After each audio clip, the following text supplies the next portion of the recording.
Hello, my lovely patrons. In this video, I'll show you how I sketch and paint the portrait of Lamia, who is a character from the book and the movie Stardust, which, by the way, is great. If you haven't read the book, please read the book. And if you don't like reading books, then just watch the movie. The movie's also amazing. It's a great movie based on a great book by Neil Gaiman. So Lamia is one of three witches that are the antagonists in the book and in the movie Stardust, and they need the heart of a star, a fallen star, in order to remain young. And the story is a mixture of horror and hilarity, and it's all very good. I love the way Neil Gaiman writes. The introduction of these witches is pretty good. I'll read you a little bit from the book that I have. In the middle of a wood so thick and so deep it was very nearly a forest was a small house built of thatch and wood and daubed grey clay, which had a most foreboding aspect. A small yellow bird in a cage sat on its perch outside the house. It did not sing, but sat mournfully silent, its feathers ruffled and wan. There was a door to the cottage from which the once white paint was peeling away. Inside the cottage consisted of one room, undivided. Smoked meats and sausages hung from the rafters along with a wizened crocodile carcass.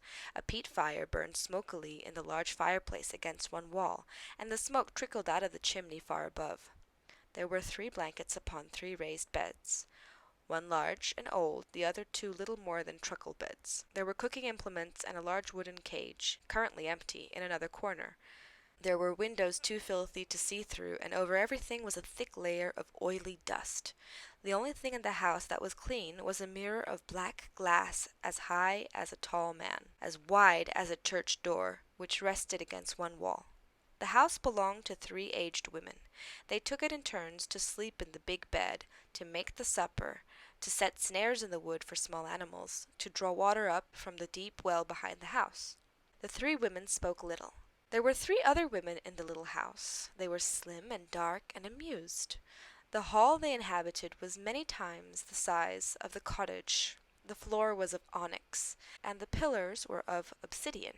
There was a courtyard behind them, open to the sky, and the stars hung in the night sky above. A fountain played in the courtyard, the water rolling and falling from a statue of a mermaid in ecstasy, her mouth wide open. Clean black water gushed from her mouth into the pool below, shimmering and shaking the stars. The 3 women in their hall were in the black mirror.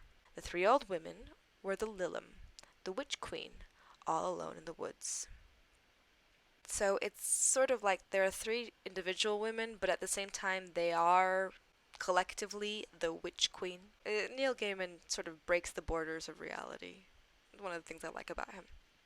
Okay, so in continuation, the 3 women in the mirror were also the Lilum, but whether they were the successors to the old women, or their shadow selves, or whether only the peasant cottage in the woods was real, or if somewhere the Lilum lived in a black hall with a fountain in the shape of a mermaid playing in the courtyard of stars, none knew for certain, and none but the Lilum could say. On this day, one crone came in from the woods carrying a stoat, its throat a splash of red. She placed it on the dusty chopping board and took a sharp knife. She cut it around the arms and legs and neck, then with one filthy hand she pulled the skin off the creature, as if pulling a child from its pajamas, and she dropped the naked thing onto the wooden chopping block. "Entrails?" she asked in a quavering voice. The smallest, oldest, most tangled-headed of the women, rocking back and forth in a rocking chair, said, "Might as well."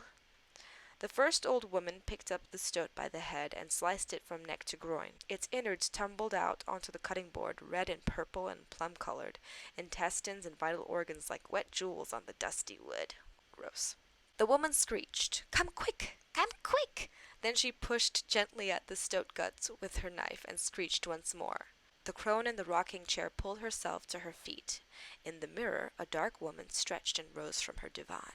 The last old woman, returning from the outhouse, scurried as fast as she could from the woods. "What?" she said. "What is it?" In the mirror, a 3rd young woman rejoined the other 2. Her breasts were small and high, and her eyes were dark. "Look," gestured the first old woman, pointing with her knife. Their eyes were the colorless gray of extreme age, and they squinted at the organs on the slab. "At last," said one of them, and "About time," said another. "Which of us, then, to find it?" asked the third. The three women closed their eyes, and three old hands stabbed into the stoat guts on the board. An old hand opened. "I've a kidney." "I've his liver." The third hand opened. It belonged to the oldest of the Lillum.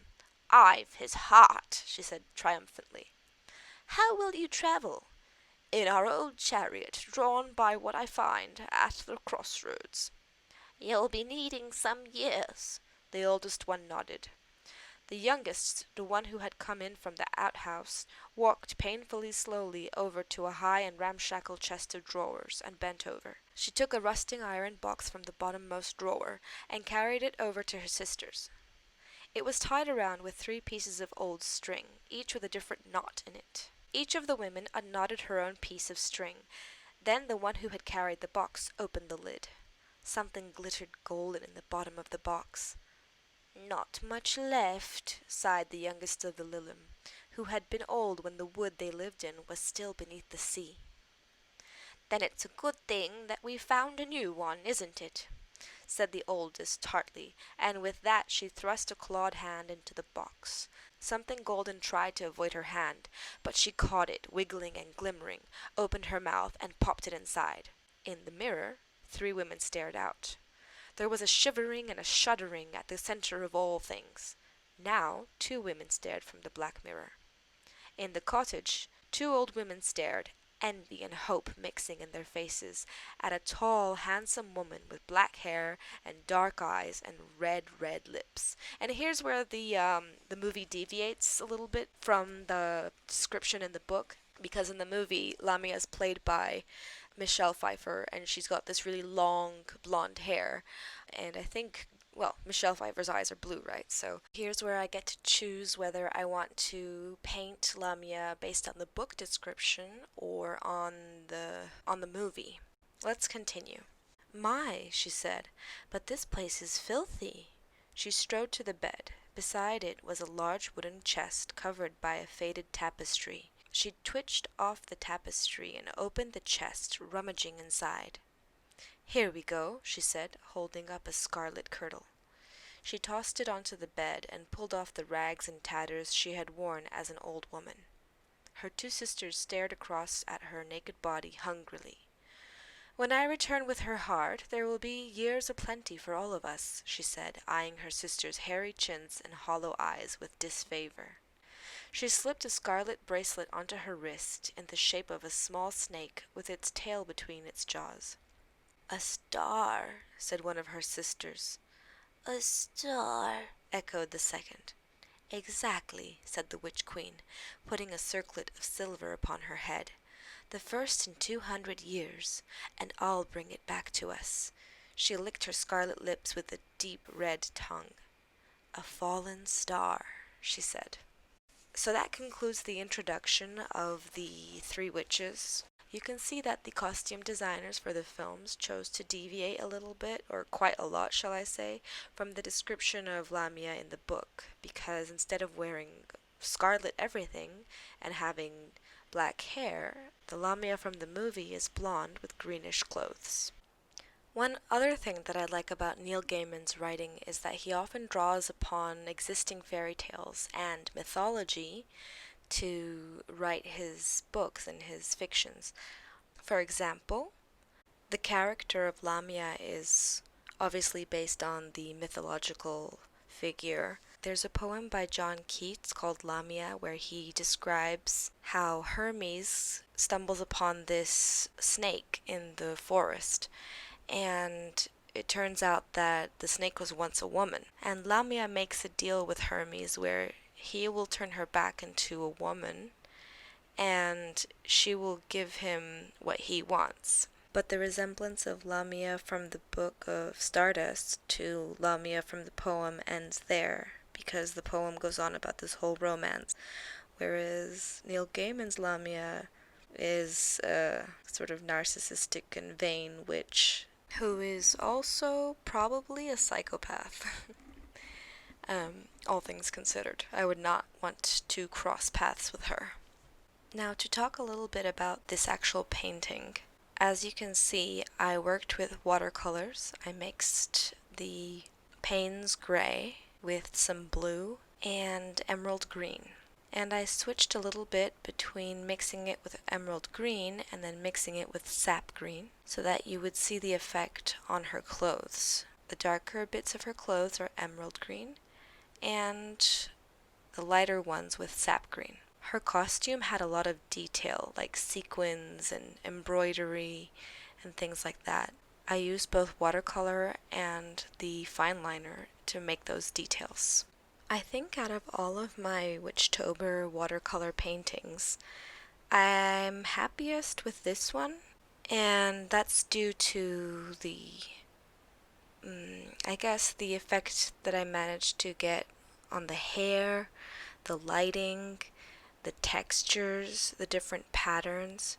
I like the way the light and the shadow is quite visible.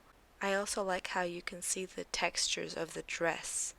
I achieved these effects by using a very tiny brush and going over the different layers, always from super light and then slowly darker and darker with the colors.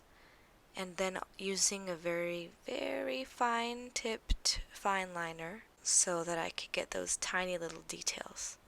Here you can see me working on the folds, putting in the shadows and trying to keep the highlights as light as possible to create that contrast. One thing I really enjoyed painting here was this sort of semi-see-through shawl, or I don't know what it is. Maybe it's a part of the dress. I think it's some kind of shawl or, yeah. Shawl is the only word that comes to mind.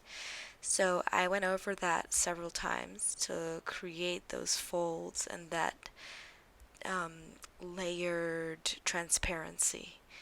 And I think the effect worked quite well. I really liked how that turned out. And I can't actually say that about all of my paintings, so it's makes me very happy that I'm able to say that about this one. It took a lot of patience and dedication, but I got there in the end. I would like most of my future watercolors to look as good as this one does. Perhaps I need to get better reference images with more dramatic lighting and things like that. Or maybe I was just having a really good day. Sometimes it just doesn't come out the way I want it to, and there's nothing to be done about it, except to rest and then come back later. But yeah, this one looked great, and I'm very glad. And that's it. I think that's finished. So let me show you. Oh, here we go. A little bit more green. But after that, it's finished. So let me show you the final image. Isn't she pretty? And thank you very much to all my patrons for making this possible. I love you all, and I'll see you around.